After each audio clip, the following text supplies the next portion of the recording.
Prehľad čističa diskov kolies K2 Roton. K2 Roton Pro.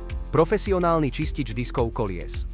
Tento čistič diskov kolies používajú nadšenci do aut aj profesionáli, preto je k dispozícii v rôznych veľkostiach od 750 ml do 20 litrov. Pozrime sa na nádobu s objemom 750 ml. Fľaša má rozprašovaciu dízu. Skontroluj vnútornú stranu diskov, či nie sú znečistené, vrátane asfaltu, brzdového prachu a tak ďalej. Čistič má mierne hustú, gélovú konzistenciu a silnú vôňu, typickú pre čistiace prostriedky na kolesá. Pri práci s týmto produktom maj na pamäti toto. Nastriekaj ho priamo na kontaminované miesta. Nechaj ho pôsobiť približne 5 minút.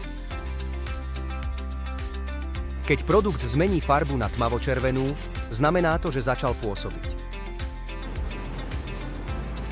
Obzvlášť odolné nečistoty odstráň kefou alebo špeciálnou kefou na disky kolies. Dôkladne opláchni kolesá vodou pomocou tlakového čističa.